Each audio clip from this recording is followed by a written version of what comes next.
nothing like Speedway. For all of the lights and the cars, the race is on. Smell the fuel in the air. The crowd comes alive. They're free to fly. Nothing like Speedway. Nothing like Speedway. Nothing like it. Nothing like Speedway around. Nothing like Speedway around. Things went all right, I should say, 2 nights ago. The penultimate round hadn't been run in time of riding. We'll talk more about that later on as the tapes go up. On event number 1 of the evening, the solo C-grade scratch, heat 1. It's to be conducted over 3 laps, and Shannon Wern has jumped out early as they gas their way down the back chute. Now into turn number 3. It was important for these up-and-coming riders to acquit themselves well early on, give them plenty of confidence for the rest of the night. In the blue, you can see Tim Malberg went well here a few weeks back. And we look at the white of Darren Carrots. He's sitting currently in position number 3. And we look back to Robert Miller in the green, currently rounding out the field. Brian Poltridge, by the way, not taking his place in this event. There's now 1 lap remaining. Shannon Wern in the red helmet colours, keeping very smooth. Has a quick peek over his left shoulder and can see that Tim Malberg is sitting, I'd say, 10 to 15 metres in arrears as they come out of turn number 4 and blast down the main chute. There's the win to Shannon Wern. A good ride first up. Tim Malberg in for second. As we have a look at Darren Carrots, and he was followed in by the green helmet colour of Robert Miller to round out proceedings. Speedway night at Speedway City. That comes regards Wendy Turner. Those results now have been posted from the opening event. 53, 77 and 29, and the time was 58.24 seconds. Time for the tapes to fly, which they do, and event number 2 gets underway. It's the red of Troy Stojakovic that jumps out early, looking good as he holds down a pole racing line right down on the gutter, keeping it nice and smooth, and of course that is the shortest way around. Graham Warthold in the blue looks to be chasing him at this stage as they work down the main chute. And through turns 1 and 2, we're just having a look. In fact, Warthold may indeed be back in position number 3. I stand corrected there. I think Damien James currently rounds out the field. So it's probably the green of Kevin Doolan, a Victoria visitor, who now is beginning to hound Stojakovic. We've got no number listed in the program, but I think you can safely assume that 33 is the number for Kevin Doolan. The distance between 1 and 2, it's around about 10 metres, so a similar gap to that of heat number 1, or event number 1 I should say. There's the checkered flag, and a good ride from Troy Stojakovic in taking victory over Kevin Doolan unofficially. Then we look back to the blue of Graham Warthold, who rounded out the 3, and Damien James in the white, a 4th and final finisher. Plenty of it here in event number 3, the Speedway City solo title, heat number 1 about to blast off. Starters having a look, making sure all riders are ready. Here we go. Could have been an infringement. You see the tape's broken. Laurie Bishop looks to be in a little bit of strife. Breastplate number 40. Revs will come up. Clutches about to be disengaged. Let's go for it, says the starter. Hodgson begins very well indeed as he pitches it in through turns 1 and 2. Nigel Sadler very quickly tucks into position number 3. Ashley Watson beginning to apply some pressure from 3rd. Now gets out of the gas, might have a slight problem. But down the main stretch, 18.46 seconds, it's Craig Hodgson. Showing plenty of style, has had some excellent runs at Speedway City this season so far. He works turns 3 and 4 at the moment. See him just drifting, just sliding the bike beautifully out of turn number 4. 16.75. Nigel Sadler doing everything in his power. So too is Jason Hawkes in position number 3.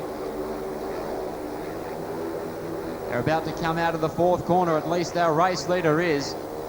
What a tremendous start indeed for Craig Hodgson. Give him a hand, folks. A brilliant ride. The wheel stands a boot over the line. Well, honestly, I couldn't see any problems with those official results, but of course we will wait and see exactly what happens there from the extreme outside on the grid. Yep, there goes Kenny now, just moving in right alongside the concrete. He'll be hoping to get a good slingshot off the line so that he can come across and possibly lead it out of the second turn. But Ryan Sullivan will be tough. He gates pretty well. Front wheel lifts as they work in through turns 1 and 2. Down the back stretch now for the first time. Ryan Sullivan looking very good indeed, as I mentioned. Fresh from second in the West End International last Saturday evening. Pushed Lee Adams every inch of the way, and he is doing a tremendous job at the moment. Brett Woodfield, he's there in position number 2. Woody working hard, but now giving Sullivan around about 8 or 9 bike lengths.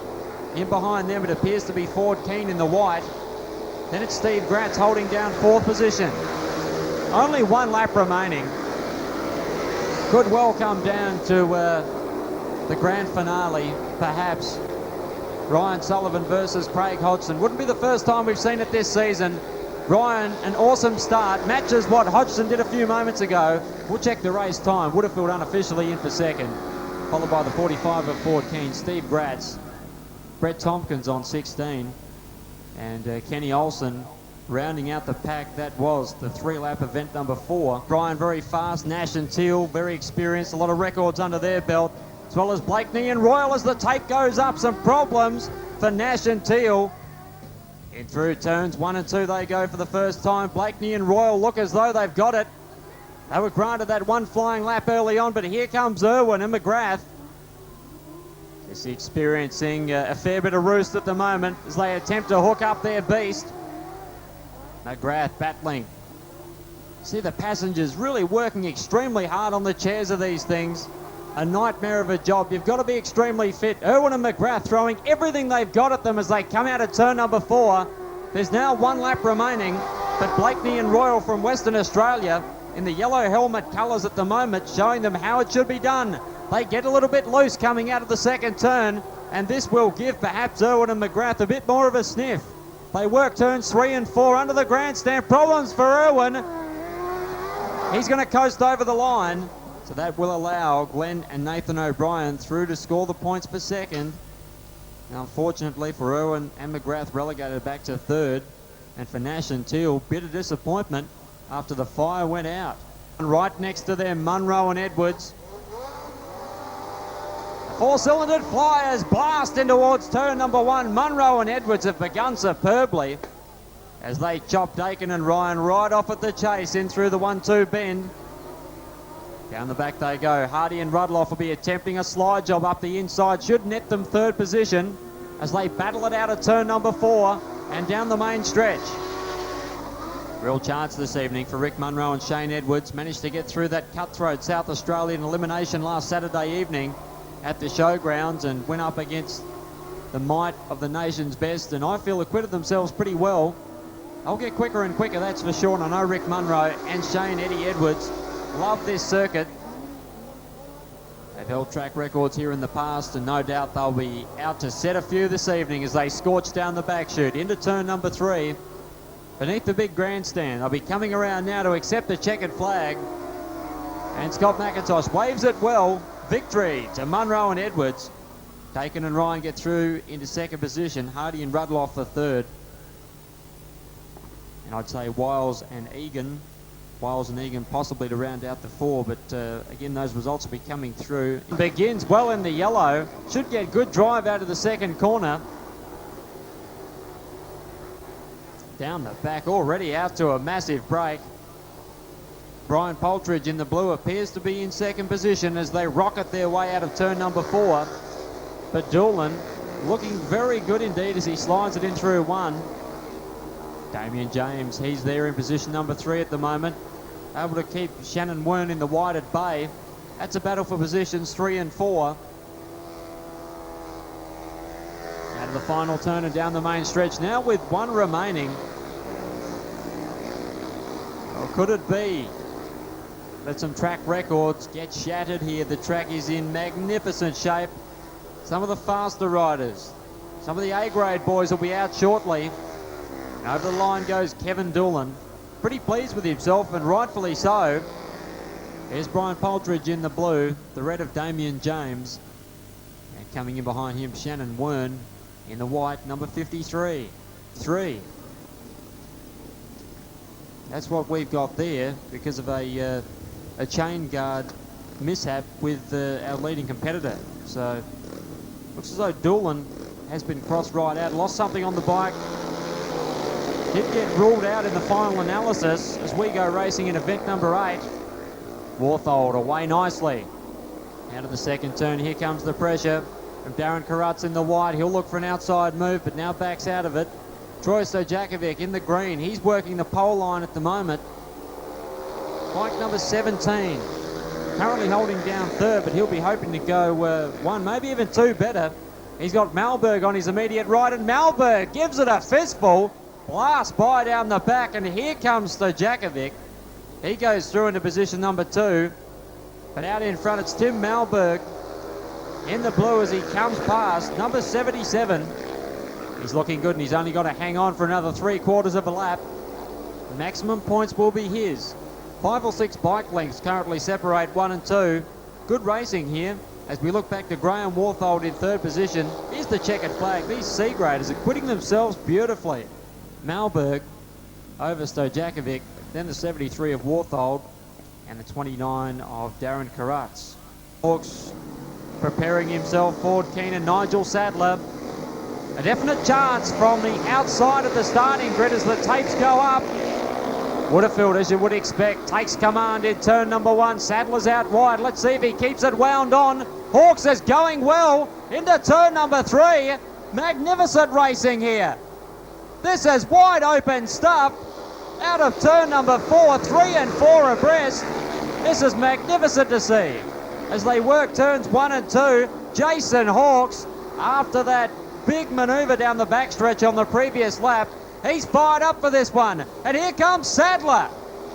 A superlative pass around the outside, but he can't quite take it. The 45 of Ford Keane applying himself beautifully here, but Sadler will be looking to round him up. This is the race of the night, without doubt so far. Sadler goes at it again, tries to hook it up as the checkered falls. Great ride, Jason Hawks. Ford Keane, well done. Nigel Sadler gave it everything in third position from Kilmacorpy, and I'm sure a disappointed Brett Woodfield and Steve Gratz to round it out, but down the back, Hodgson and Sullivan, 2 of the last riders to go in. Who's going to take maximum points from this one? They all get plenty of drive. It's Hodgson who goes in, but now as they work out and charge down the back, I think Craig will get into the lead. Sullivan a fair way back, but now rectifies that. Goes through into position number 2, looks to get an inside run. They fly down the main stretch. He can't do it for the moment. Behind them, Kenny Olsen from Sweden. He's going well. Look at Hodgson and Sullivan. This is handlebar to handlebar stuff. 2 fiery campaigners that do not know the meaning of the word back off. The 2 words back off. Now round 1 and 2. Ryan doing everything in his power, but it's Craig Hodgson at the moment. Looks as though he will come around and take another heat race win. Gets a little wide, flies down the main chute. Ryan Sullivan into second. And Kenny Olsen did well. The Swedish star in for position number 3 from Ashley Watson in 4th. And up goes Craig Hodgson once again, the trademark wheelie down the backstretch to have a run, but we can't see any yellow helmet colours. Doesn't look to have been the case. But we can see the green of Jason Hardy and Shane Rudloff. One addition to your program. The rev's about to build as we go racing. Munro and Eddie get away pretty well as they prepare themselves for the 1-2 turn. And one team has gone out of the contest. I think it was Nash and Teal down the back. So out in front, Munro and Edwards. Nice and sideways as they fly down the main stretch. Blakeney and Royal currently hold down second. Behind them, it's Hardy and Rudloff. The wide of Nash and Teal not having a good run at all. Let's hope they can salvage something from the evening. Here comes a challenge for the lead with 1 remaining. Munro and Edwards had better be careful. Side by side, they appear to almost make contact out of the second turn. It's a drag race into 3. Munro and Eddie will not want to give this one away, but as they charge out of turn number 4, Blakeney and Royal, I think, will do it. What a ride. Munro and Edwards for second unofficially. Hardy and Rudloff to round out the three. Important heat here for the O'Brien boys, for Irwin and McGrath as well.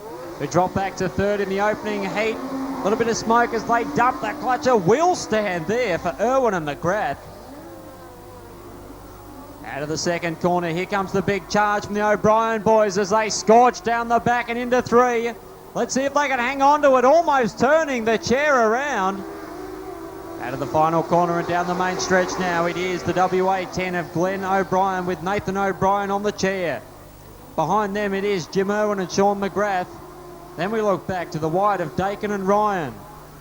And rounding out the field, it's Wiles and Egan. Field now beginning to spread themselves out. I mentioned to you that the O'Brien boys will be looking for a much better showing. I'm sure they've made some slight adjustments, and obviously it's working for them. Under the big grandstand, out of turn number 4. Here's the checkered flag. Glenn and Nathan O'Brien, perhaps one of, if not the quickest sidecar teams in the country at the moment. Irwin and McGrath unofficially in behind them. And the white of Colin Dakin and Karen Ryan to round out the three. From starting spot number 1. Exhibited pretty good pace in his last heat race. In the hands of the starter, here we go. A booming start from Ryan Sullivan. He'll work out of the second corner and should lead them down the back chute. Eunice Kilmacorpy, he's there in position number 2. Nigel Sadler applies the pressure from 3, and Jason Hawkes sits right on their rear mudguard as they work the 1-2 corner. Looks as though the engine cover may just be flapping there on Nigel Sadler's machine as they approach turn number 3, but out in front it's Ryan Sullivan. I'm sure he dearly wants to break the 3-lap track record. He's the current holder of it, 51.81 seconds. 16.66 seconds a few moments ago as he scorches out of turn number 4. As stylish as you like, he'll get there. I think Eunice Kilmacorpy will hang on in second. Third, pretty tight between Nigel Sadler and Jason Hawkes, with Ford Keane and Steve Gratz rounding out the field. To get the jump on Hodgson, might just be able to give him something to think about. 3 laps of Speedway City solo action to come your way. Hodgson, with lightning reflexes, should be able to take a firm grip on this one out of the second corner. Down the back they go. Kenny Olsen quickly ducks into second. Here comes the pressure. Woodfield in white. Puts an outside pass on Ashley Watson. Will he get there? The answer is yes. Woody gets through. The Williamstown Warrior now is in third. Olsen getting some good drive out of 2. Continues to run in second. Ashley Watson, he's back there in position number 4. Laurie Bishop runs in 5. That would leave Brett Tompkins in 16, currently in the 6th and final position. Woody now beginning to mount some sort of attack on Kenny Olsen as they blast down the back. Into the northern turn, Craig Hodgson, he's been undefeated so far. And he'll probably remain that way as he cruises on by. Olsen unofficially finishes behind him from Woody. Then it was Ashley Watson from Laurie Bishop, and the 16 of Brett Tompkins. To let them rip, the start will be vital as always. Here we go. Bit of a wheel stand there from the O'Brien boys. They'll try and hook it up, but I think it's Blakeney. Bit of action coming out of turn number 2 as they gas their way down the back and now into 3. Ed Blakeney looking good at the moment. Here comes the challenge from the O'Brien boys. They get a great run out of 4. Have a look at that. Unbelievable stuff. Hooked that rear tyre up like there was no tomorrow. They've relegated Blakeney now back to second position. Jim Irwin and Sean McGrath now beginning to put in the big ones. Then we've got Dakin and Ryan with Munro and Edwards, and the AP Cox and Company machine currently languishing at the rear, but still a long way to go. Halfway down the back stretch. Glenn and Nathan O'Brien looking very good. Irwin and McGrath doing the best they possibly can, running it high, wide and handsome out of 4. But Blakeney appears to have their measure, or does he? There's some form of fluid or something trailing from the engine bay of the Blakeney machine. They may not see this one out, so perhaps a chance. You can see for yourselves as they work down the main stretch. They're trying to hang in there. There's a couple remaining. But at the moment, the O'Brien boys doing the job, and it looks as though they are going to claim the Speedway City Sidecar title. Out of 4 and down the main stretch. Glenn and Nathan O'Brien doing a beautiful job. Jim Irwin and Sean McGrath work out of the second corner. A chance for them perhaps in 3-4. It's their last opportunity. They should be on the rostrum, but it will be WA 1 and 2. Put your hands together, ladies and gentlemen. The O'Briens, tremendous this evening. Ed Blakeney and Craig Royal unofficially in for second. They did manage to hang on. And behind them, Jim Irwin and Sean McGrath. So that looks to be it. I think Rick Munro and Eddie may have managed to get through there into 4th from Colin Dakin and Karen Ryan. I'll be coming around now. The solo final coming up very shortly. If you are down at the souvenir booth of the canteens, as they proceed on their victory lap out of the second turn, feel free to wander down to the fence. Show some appreciation. They've come a long way. The Nullarbor Plains, certainly a long and boring trip, but very rewarding indeed. Did well last weekend, and they've cleaned up here this evening. Down the main stretch, let's hear it again. The O'Brien boys. Are you ready for the final, ladies and gentlemen? That's a little better.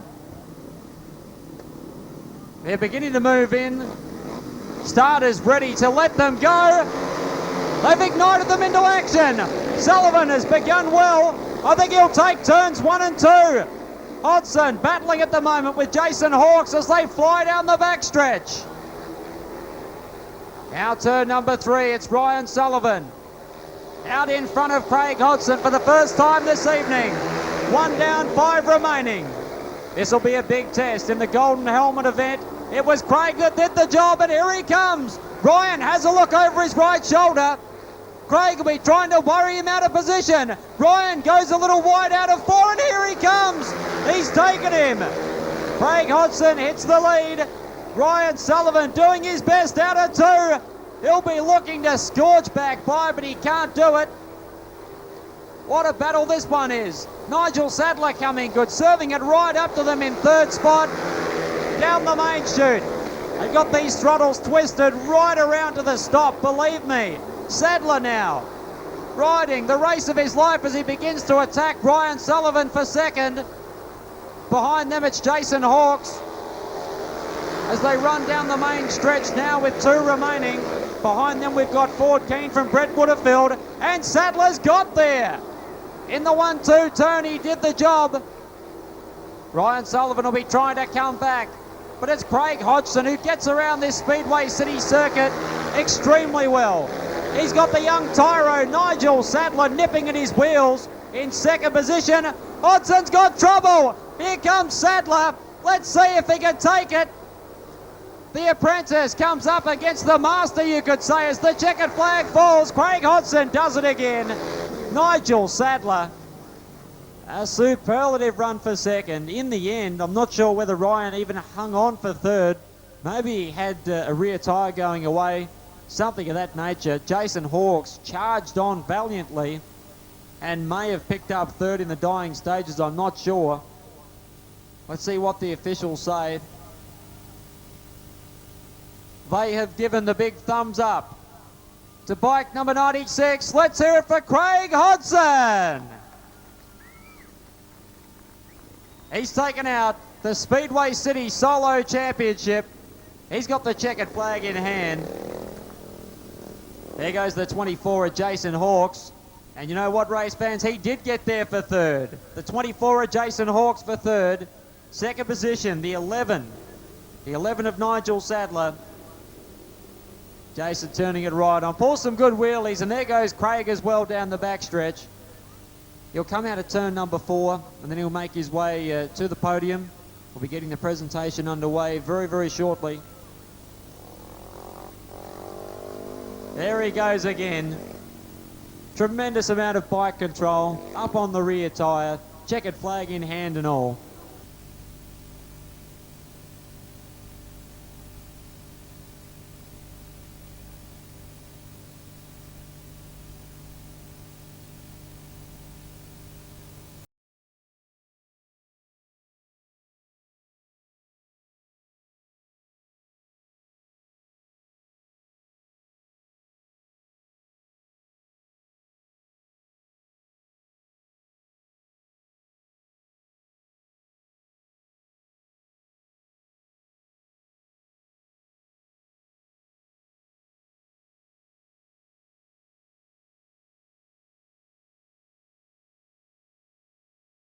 Folks, we're going to conduct the presentation now, and firstly we're going to start with the solos.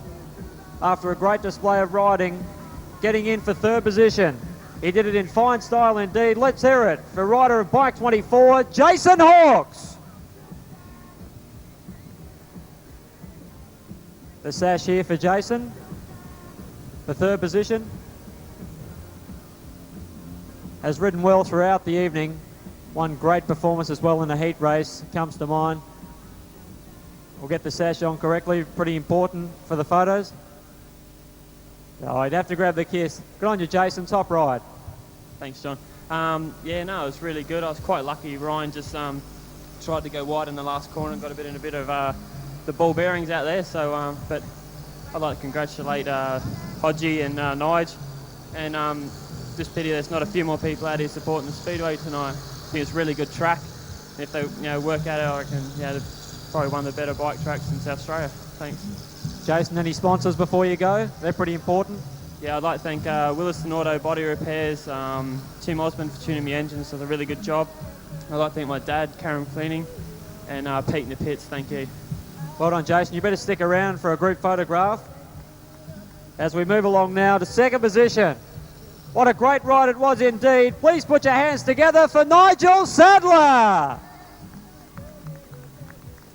Top effort. There's the sash. He's pretty pumped up. I can see it now. He's still fired up from that one. Congratulations, man. Thanks.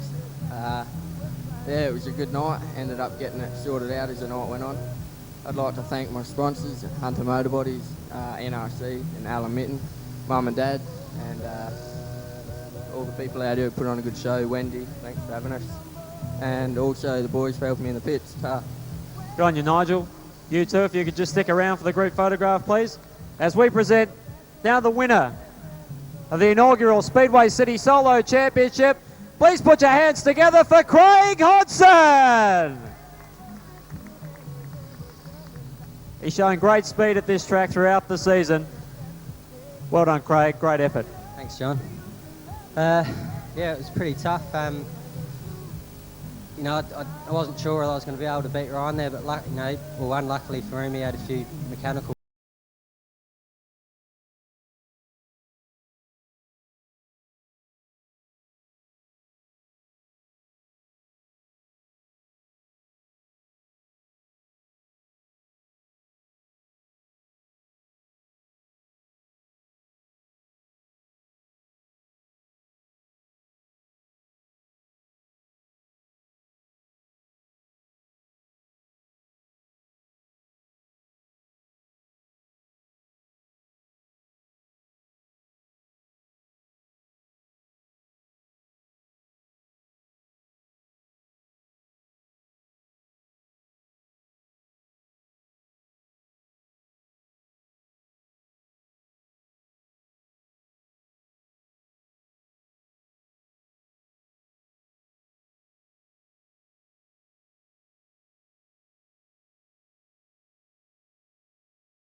The boys coming over now, and we've got the sashes here. Tried their hearts out. Yep, that's the sash for you.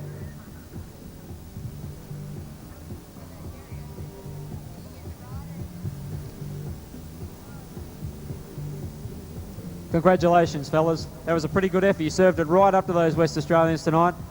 Well, I wish I could be serving them up to them on the 28th at Murray Bridge, but the Commission has decided against that.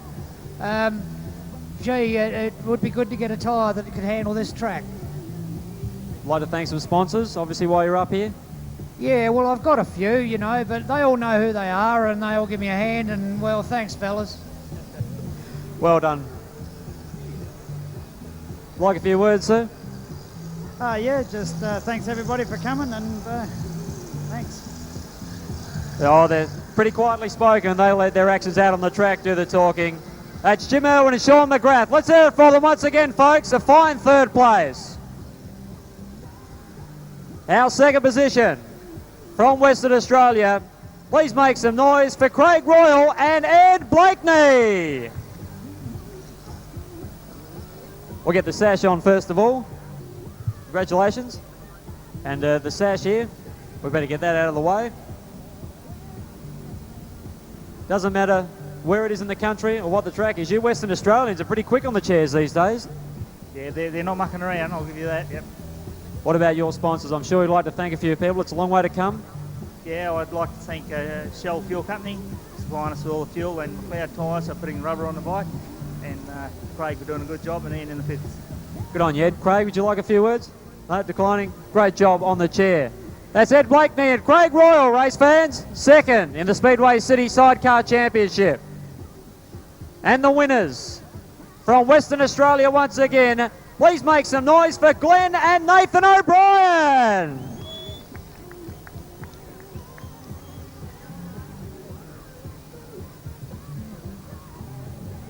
Yeah, I'm sure the kiss will go with that sash there somewhere. Great riding this evening. Bit shaky in the first heat, but once you got it together in the second heat, there was no stopping you. Yeah, we brought out the number 2 bikes tonight because we're trying to keep the number 1 fresh for tomorrow night, the national titles. We're very happy. We've made quite a few adjustments after the first race because it was very tight, so we're quite happy with the way it went in the second 2 heats. I'd just like to say a special thank you to Clary Jones from C&D Motorcycles for helping me out with some fuel and a few other bits and pieces this week, and also big thanks to Steve Townsend from Steve's Cycle Fabrications over in Maryland. I think it's St Mary's, for helping us out this morning trying to get the bike to go a bit faster, and Max Cody for helping us out in the pits, and my brother Nathan for doing a superb job. And I was very pleased with the shape of the track, and I really enjoyed riding it. Good on you, Glenn. Nathan, like a few words? Once again, he's declining. Now, I'll move out of the way here, and I'll allow first, second and third to perhaps bunch up for a group photo. Guys, if you'd like to maybe move in. I'm sure there's a few photographers keen to get a few happy snaps. We've got the trophy girls standing by here. Guys, if you could please all move in for the group photograph. Get that out of the way, and we'll continue on. So the place getters, congratulations to them once again. The Speedway City Sidecar Championship. We've seen some great racing. The solo boys have already headed back. We'll carry on with the racing. Thank you all very much.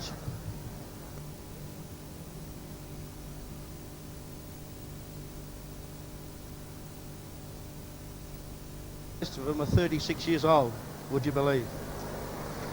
And they're away with Murray Parker, of course, starting in position number 2.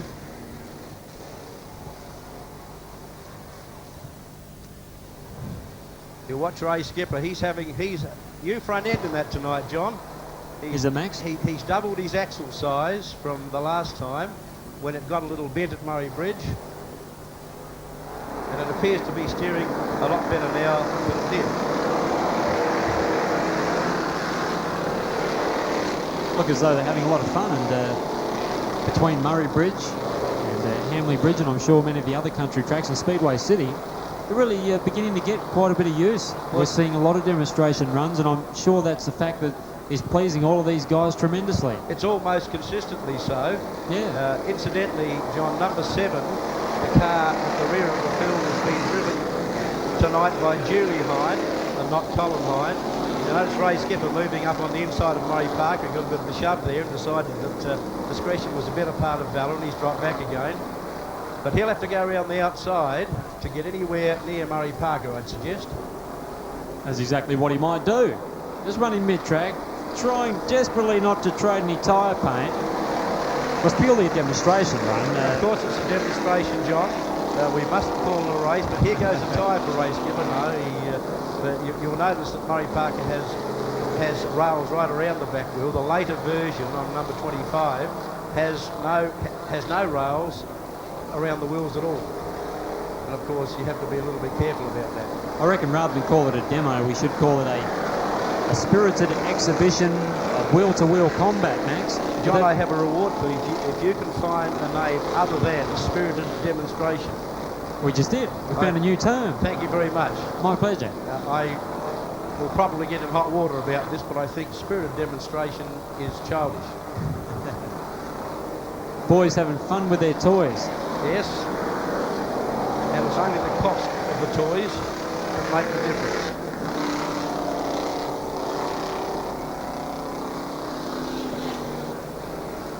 Of course, last weekend we saw many of the thumping Triumphs and BSAs and the likes, and even many of the Sidecar boys having a run at the Wavell Showgrounds, and they appeared to enjoy that immensely. Regretfully, I had to miss that, but I was really looking forward to going and seeing it. Some of those machines from days gone by, for those that were involved in that era, it brings a lump to your throat.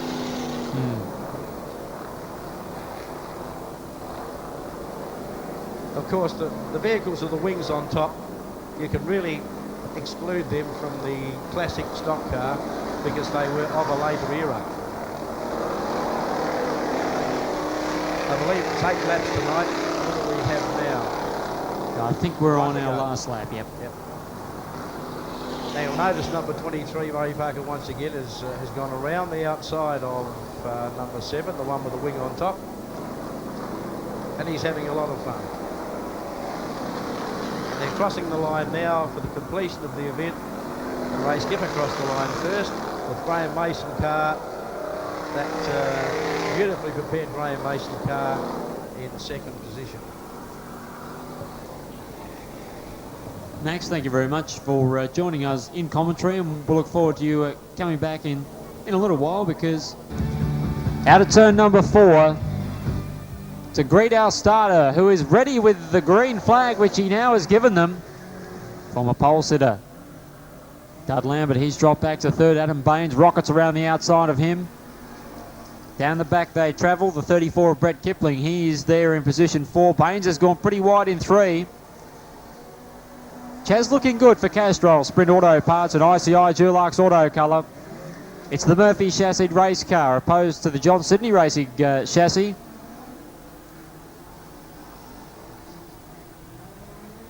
Adam Baines just struggling a little bit with the setup.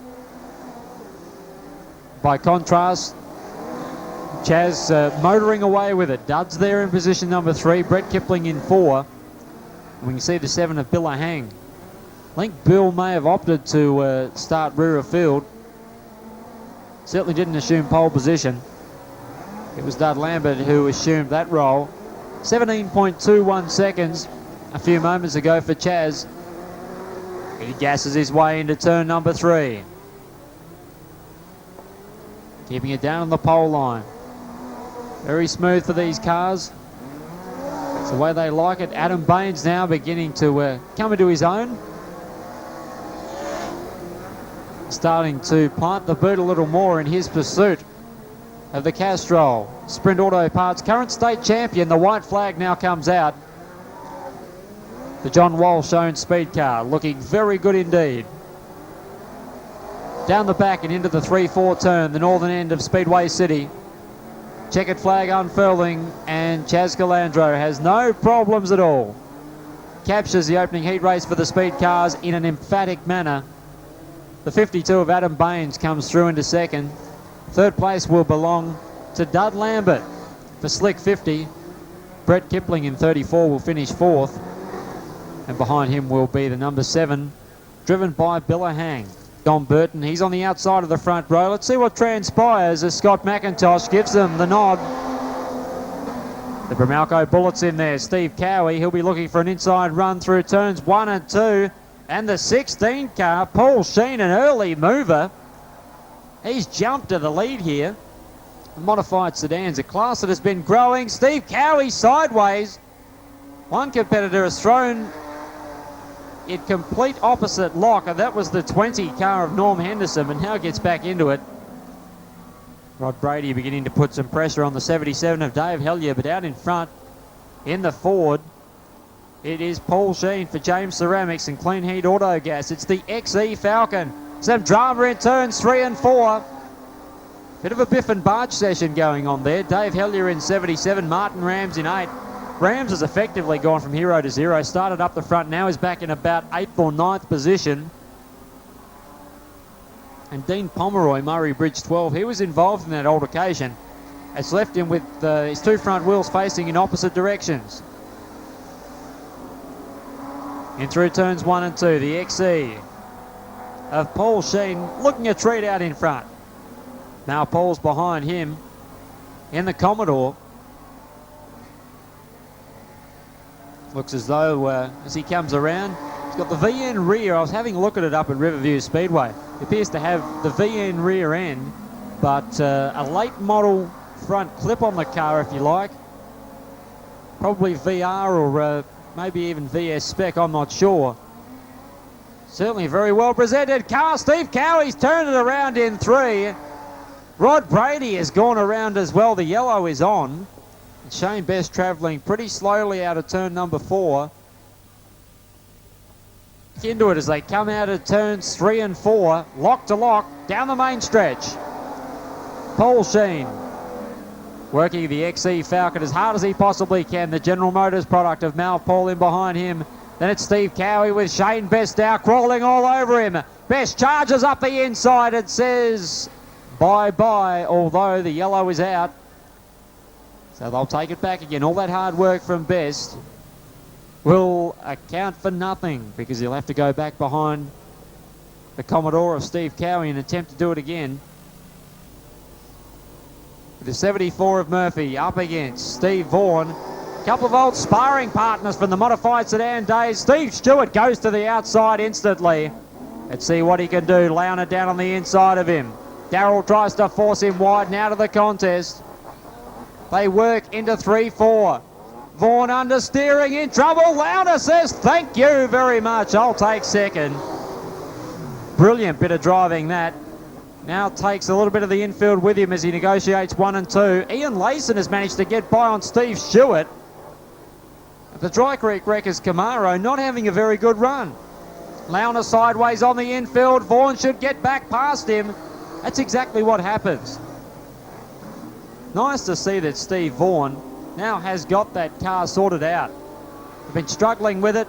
He's managing to run with Steve Stewart, but not for long, as Steve lunges up the inside of him. He's now in second, but I doubt very much whether he'll be able to catch Stephen Murphy.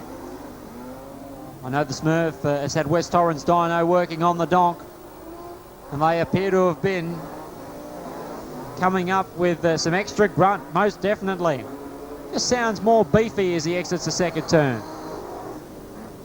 There's Steve Vaughan throwing it sideways to the infield and on the grass. Lights it up in a big cloud of dust there. 1-2 turn. He'll rejoin the fray, even though he'll be right at the back. If you just watch the way that Stephen Murphy gets out of the turns, I'm sure the Tri-City is going to benefit him enormously. He's just driving hard off the right rear. And to be honest, the Steve Stewart just not gaining on him as we've seen in previous meetings. I guess you can only dominate for a certain period of time. Yes, admittedly, Steve is beginning to catch him now, but it doesn't appear to have the same kind of pace advantage that he's enjoyed. Nice to see Stephen Murphy really stepping up, showing an excellent turn of speed. Launer sideways at 21. Ian Layson having a good run. He's holding down third spot. Launer's back in fourth. Then it's Joan Miller in 7, the Blair Athol Auto Parts entry. And behind them it's Rod Campbell, but it's checkered flag time. And Stephen Murphy has sampled the win for Murphy's Crash and Towing Kadina, Pole Green Earth Moving Kadina, Copper Triangle Wreckers, Titan and Copper City Signs. Well done, Steve. Another Steve in the form of Stewart. That's Steve Stewart representing West Torrens Dyno Centre, Dry Creek Wreckers and Adelaide Discount Mufflers. Has run second. And Ian Layson driving car number 34 for American Performance Imports and Active Motor Wreckers has finished in position number 3.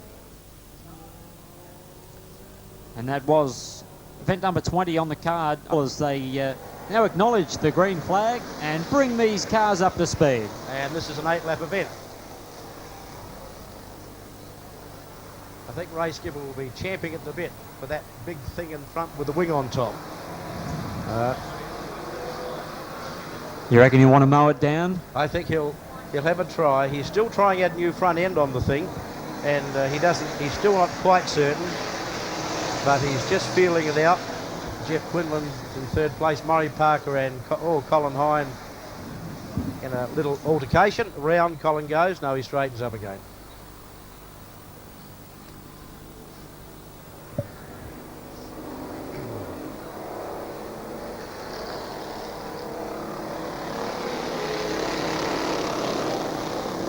Yes, it's interesting, John, as I was saying earlier, you'd think all these people will be 60s and 70-year-olds. Well, there's really only one there, and that's Murray Parker at 73. The rest of them could be driving in today's events. They're only 23, 26, 36. Their ages are quite young. But they seem to enjoy this rather than the big time. Well, it lays to rest, as you are saying, the theory that these classic Speedway machines are campaign. And I say that they're probably not much less expensive. Yeah, it lays to rest the theory that those that competed in them many, many years back are still restoring them and driving them. As you say, it's great that the younger generation can get involved and enjoy the historic side of it, and even bring these cars out onto the track and have a fang with them. I think it's great. And it's nice to see the Graham Mason car performing so well. Currently in 3rd place, just behind Murray Parker. That car last appeared and won a major race at the last meeting at Rowley Park, which is a little bit of history in itself. Was that back in 78 or 79? That's 77, 78, yes, about that time. Yep. So down the main straight once again, and the Ray Skipper car, the 25 entry, still looking fairly sharp. I think he's sort of just deciding it's about to steer nicely. There goes Colin Hine. He's upended himself, well, end-for-ended himself. He must have struck a little wet patch. He'll just reverse off, I would suggest, and sort of stay there. Yeah, they look as though they're hooking these cars up heck of a lot better this time as the flag now comes out. Now, can we look forward to seeing all of these runners back out again, Max? Getting yes, another run? John. There's a 3rd event, Beauty. and I believe it'll be 10 laps, and that'll be very, very close to the end of the evening. I'm not quite sure where it is, but I haven't looked at the program yet, but I would suggest to you it's probably very close to the end. It's quite regularly when you join me in commentary, but for those that perhaps are out here for the first time this evening, perhaps you can inform us what the Classic Speedway Association is all about, and perhaps when the meetings take place and how people can become involved. Leaves the track. Action, ready to hot up. The flying speed cars get underway. It's Adam Baines in 52 that launches into the number 1 spot. The 75 of Chaz Calandro quickly tucks into 2nd. Then it's the 34 of Brett Kipling. You get the impression the men now serious about this. The track has dried out a bit as Adam Baines flies in through corner number 1. Down the back stretch they go. It's Baines out in front, if anything, drawing clear of Chaz by maybe a car length or two. Hard on the loud pedal down the main stretch. They've got the setup working for Slider Machining Service, Platt Paint and Panel, and of course Baines Performance Engines. Chaz now begins to hook the Murphy chassis up for Sprint Auto Parts and Castrol. Pitches it into 1. The 34 of Brett Kipling showing some additional speed in this event as well, and that's nice to see. Behind them we've still got the number 17 car. Driven by Paul Chescook. Chaz closes in. There's only about 4 or 5 car lengths in it. Lambert continues to cruise around. Then we got the 7 of Billahang. The white flag is now out. 430 metres remaining for Adam Baines. We're about to find out if he can hang on here. The big onslaught will come from Chaz in the 3-4 bend. He'll probably lunge to the inside. Closes in. Very tight indeed out of the final turn. Adam Baines just gets there. Chaz throws it up the inside just to let Adam know that he was right on his tail tank at the finish. Brett Kipling finishes third from Ches Cook in 17 and Dud Lambert driving 5 and the 7 driven by Billa Hang. And Dean Pomeroy, I don't think he's out there either, but we do have a start as they run 3 wide into turn number 1. The Green Machine doing the job at the moment. The 19 of Gary Paul. Let's see if he can hang on. Brady charges to the inside. Best goes right up the rails into second spot.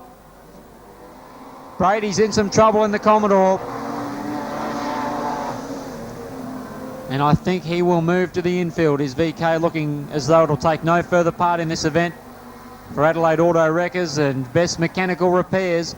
Let's get back now to the pointy end of this field. And out in front it is Gaza. The number 19 machine from the Riverland, driven by Gary Paul.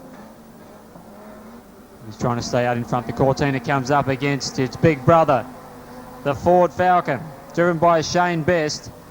The XF, a heap of sponsors. Shane now climbs all over his rear bumper, looking for a run through. He's got an inside chance here through turns 1 and 2. Doesn't need 2 opportunities. Just look at the pace of that XF. Storm's clear. He's out already by about 3 or 4 car lengths. The Bramalco Bullet, Steve Cowie's there in third. Behind him we've got the number 2 machine. The Commodore being driven by Mal Paul and trailing a little bit of smoke. Paul Sheen follows him. Remember, Sheen won the first heat in the XE. Then we look back to the 77 of Dave Hellier. And the field is being rounded out by Martin Rams in 8. Sheen now begins to attack Mal Paul for position number 4. Not a great deal in it, but classic Holden versus Ford confrontation.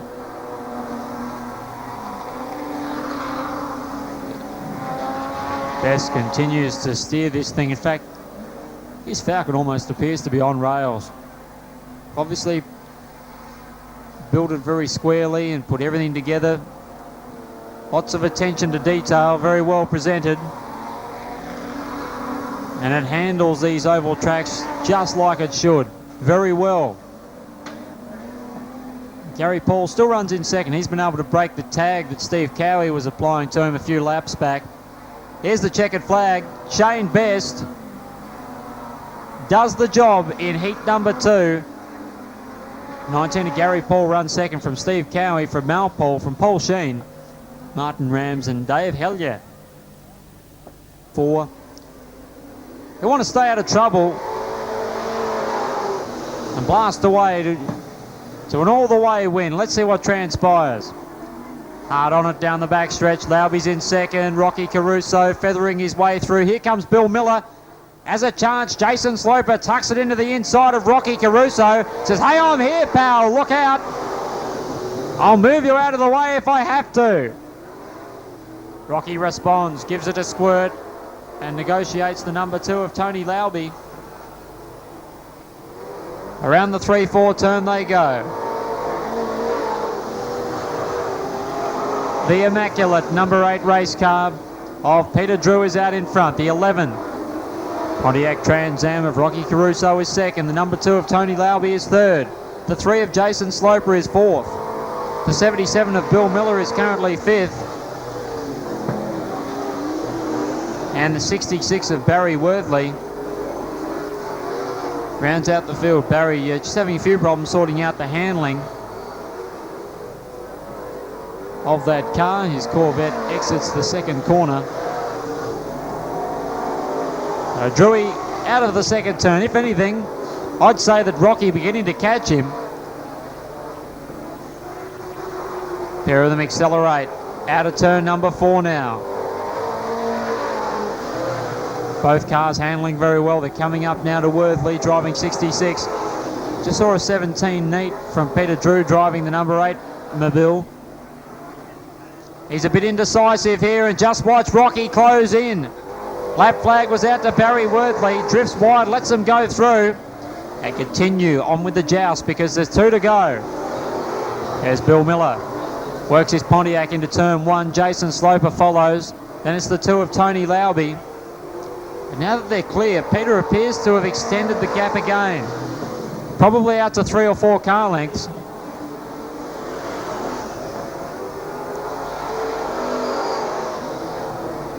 Under the giant scoreboard, the 8 of Peter Drew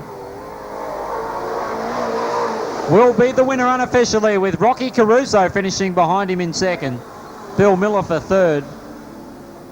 From the 3 of Jason Sloper and car number 2, the Dilato sponsored vehicle of Tony Lauby. Watch the Mason car this time. He's in a good position.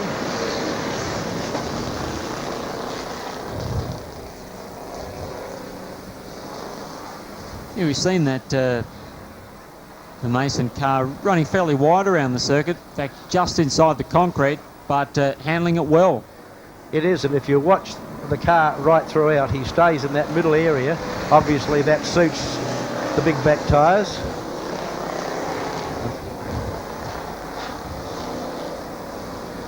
Murray Parker will have a smile on his face a mile wide at this moment, John. He's just loving it. They're running fairly close at the front of the pack as well. That's a 73-year-old and about a 54-year-old.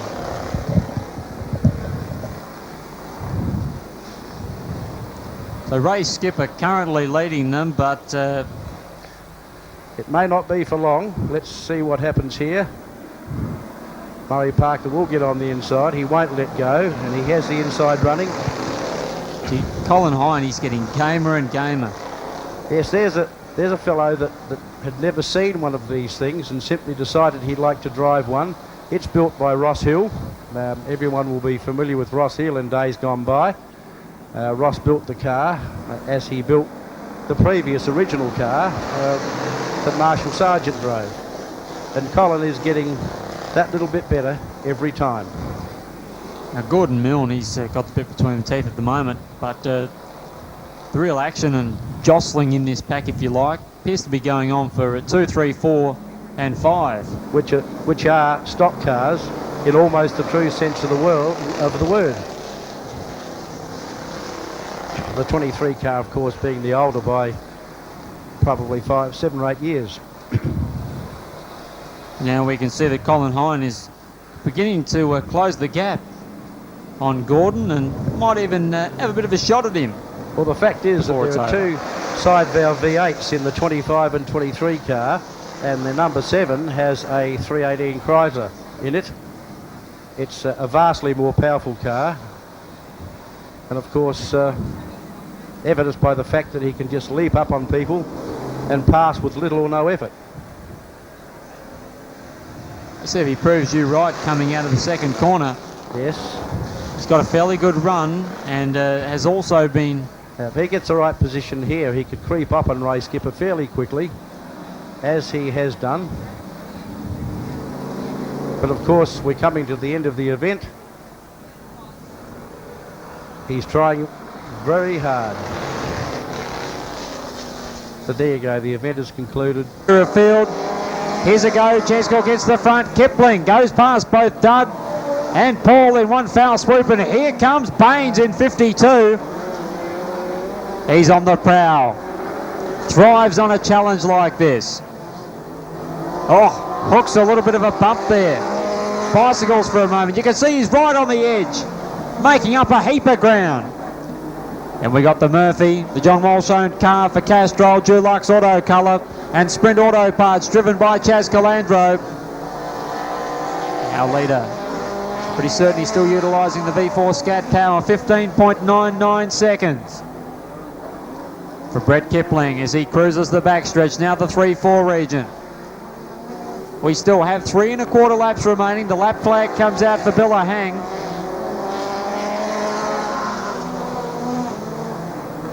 Out of turn number 2, Adam now has managed to go through. Something's gone amiss with Kipling's car, slowed down and he then turned right, went straight up into the West End, our state, our beer sign. It's gone green. Probably a fair bit of the gloss has now gone off, and unfortunately. But nonetheless, it'll be a feature race victory to Adam Baines, who down the track does have some aspirations to maybe run in the sprint car ranks, but he's now turned it around in the 3-4 bend. The end of the road for him, very uncharacteristic. Perhaps a mechanical malfunction there as well. So what an opportunity here for Paul Chescook in 17th for Port Gawler Off-Road Park and Active Tyre Service. Looks as though he might win a feature down the main stretch. I'll stand corrected. Dave might be able to help me out here. Might be his first feature race win. As he storms down the back, he's got Dud Lambert in behind him. Billahang running in third. As he works out at turn number 4, he will win it.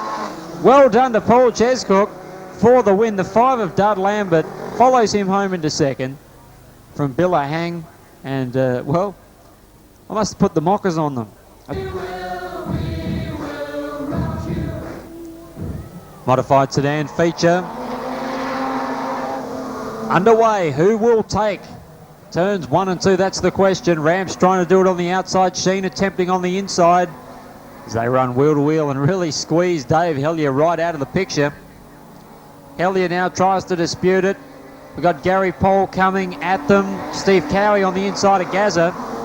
Right in behind them, the XF Falcon, driven by Shane Best, with Mal Paul in behind them, driving car number 2. Best up the inside of Gary Paul. He'll look to go around the outside of Steve Cowie. Real pace advantage in that XF Falcon. He'll rocket on past Dave Hellier, and he's now up into third. 18.56 seconds. Martin Ram's out in front, but Paul Sheen, driver of the XC, not quite game enough to go around the outside of him. May not need to. The pair of them lock horns. This will play right into the hands of the number 23 machine. Might even take the pair of them. Hawks up tremendously well and blasts his way into the lead. Steve Cowie, the Bromelco Bullet, now attempts a passing manoeuvre. I think it'll work. Yes, he's into 4th. Dave Hellier's in 5th. And it's Gary Paul from Mal Paul in the number 2 Commodore. Shane has seen what Best did. Let's see if he can take a leaf out of his book. I think he will attempt a definite mid-track line, but he's gone a little high there. He'll lose a lot of ground. And I'm sure that Steve Cowie has sensed that. He would have seen that Sheen was up on the outside of the track, and this will be his opportunity to capitalise. He's holding down a nice consistent pole line as he begins the chase on the number 8 of Martin Rams. 2 of Mal Paul continues to trail a fair bit of smoke. Almost a foregone conclusion here. Our leader out in front and smoking them completely. The Manor Farm Laundromat, Lamps and Lighting, JS Racing Enterprises, Westside Wreckers and Best Mechanical. Shane Best giving them a lesson here. He's got superior pace. He's very smooth, running a solid mid-track line. That's where the XF seems to hook up really well. About mid-track, just sits there superbly. Black flag out to Mal Paul, driving the number 2 Commodore for excessive smoke. They've waved him to the infield. I'm not sure whether he's seen it yet. Looks as though that smoke might be caused from the bodywork rubbing on. Is it the right rear? I think the tyre. Yeah, the tyre's gone down on the right rear. That's what the problem is. I think the left rear is still up, but that was the reason for the smoke. Perhaps they've gone with a little bit of extra tyre pressure for this feature. Anyway, let's get back to this battle for positions 2 and 3. Steve Cowie gives Marty Rams a bit of a nudge. Says, come on, pal. You're holding up proceedings here. Get a move on. And Paul Sheen, he's just hanging back, waiting to cut an inside pass on Steve Cowie. Now works the inside. Trying to do exactly what Steve did to him, going back 4 or 5 laps, and I think he's executed it. Sheen covers the inside. Steve Cowie tries to square it up and come back at him, but to no avail. Meanwhile, at the front, Shane Best continues to make them all look just a little silly. He almost leads by a half a lap. 18.81 seconds last time around. Rams, Sheen, Cowie, Gary Paul and Dave Hellier in 77.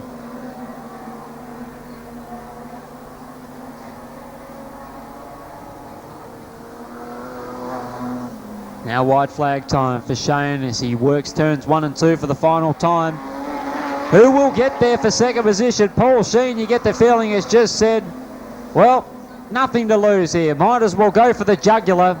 If I get dropped back to fourth, so be it. Here's the checkered flag to Shane Best. Another excellent performance. Second position. Who will get there? I think Rams will take it in the end over Paul Sheen from Steve Cowie. The 19 of Gary Paul and car number 77, Dave Hellier.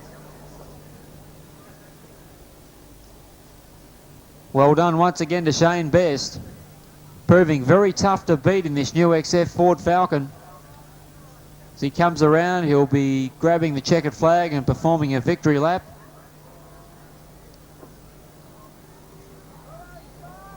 Well driven. Please give him a hand, ladies and gentlemen. Has performed admirably. Car number 21, Jason Sloper on the outside of the front row. Ian Layson, Bill Miller, row 2. Row 3, Rocky Caruso and Steve Stewart. Field bunch up. We've still, I was going to say, got the cautions on, but now it's gone green. Rocky Caruso looks to get up the inside of Ian Layson. He'll be keen to follow Steve Stewart right through. He's given Jason Sloper a bit of a touch. Sloper now every which way straightens it up. Thank goodness he did so, because it could have almost brought half the field unstuck. It's a good sight. Almost a full field of super sedans strutting their stuff on this Speedway City circuit. And as I was waffling on there, Steve Stewart has hit the front. He's out by about 10 car lengths already. Darryl Launer in 21, he runs in second. And it's Rocky Caruso in 11. Followed by the Pontiac Firebird. The beautiful looking car of Peter Drew. Ian Layson's next from Stephen Murphy, who did start a long way back. Stephen Murphy came out of position number 8. Barry Worthley about to go down one lap as Peter Drew now begins to stalk Rocky Caruso for third spot. Down the back, let's see what Drew can do. They trade some panel and paint work. Coming out of turn number 4, seems to be getting more traction. Let's see if he keeps the boot into it through turns 1 and 2. Darryl Launer just bobbles a fraction coming out of the second corner. Peter Drew a chance to the inside of Rocky in 3. They run panel to panel. Who will emerge? Rocky determined not to give in. Someone sideways. It's Paul Zetas, and a fair bit of damage as well to the Camaro. It's turned around. Looks to have lost the outside front wheel and a little bit of body damage too. And immediately Steve Stewart stands on the gas. There goes Darryl Launer in 21, Rocky Caruso in 11, the 8 of Peter Drew, the 74 of Stephen Murphy. Launer's drifted up higher, chance for Rocky down in turn 3 region. The pair of them booted in there as hard as they can. Rocky seems to get good drive there, but Darryl responds and locks the corner. Good driving. Once again runs a little wider than Rocky coming out of turn number 2. Swoopy looking Pontiac of Peter Drew back there in position number 4. Stephen Murphy behind them in 5th in the Pontiac. Very popular on the oval track scene, the Pontiacs, as far as super sedan racing is concerned. As something to look forward to down the track is the brand new Pontiac Grand Prix NASCAR of Jim Richards. He's having a look at the actual car, some photographs of the car in Motorsport News. Looks fantastic. Jim will be debuting, and unfortunately at Calder Park on the 8th of February, not tomorrow night next door. And it is Steve Stewart continuing to look good out in front. Here goes Rocky on the inside of Darryl Launer. Darryl drifted wide in the 1-2 turn, and Rocky was able to take full advantage of that. Here comes Drewy now to the inside of Darryl. Not sure whether the 21 car of Darryl Launer has got a problem. He just seems to have been on and off the gas a little bit. Perhaps the tyre is starting to go away. Stephen Murphy has managed to pass him too. We've still got 8 laps remaining. Steve Stewart leading, Rocky Caruso, Peter Drew, Stephen Murphy, Darryl Launer, Ian Layson, Bill Miller. Hasn't had all that strong a run, has Bill at 77. Behind them we've got the 2 of Tony Lauby and the 7 of Joan Miller.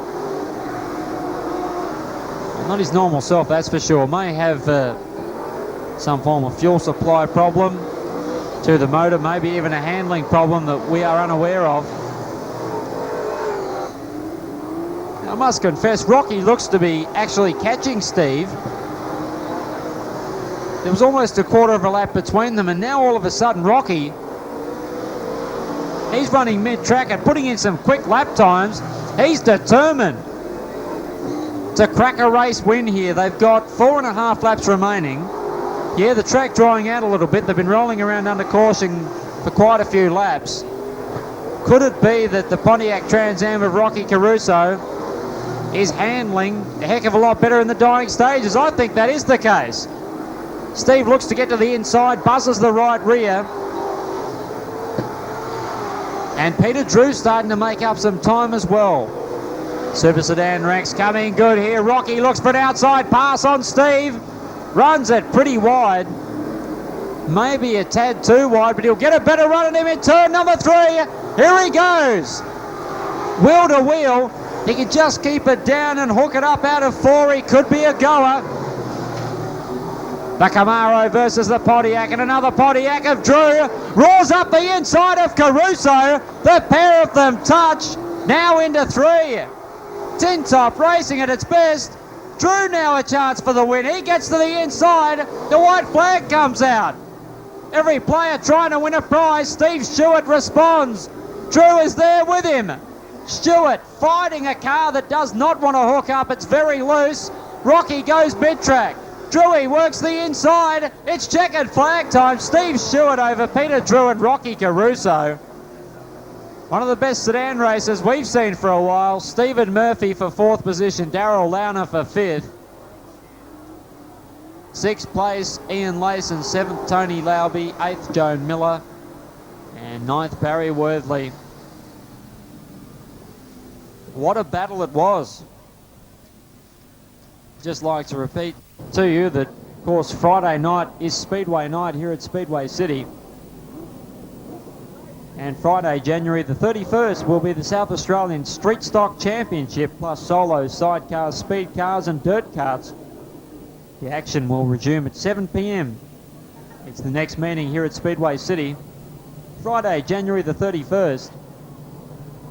To see whether Steve is going to grab the flag. Yes, he is.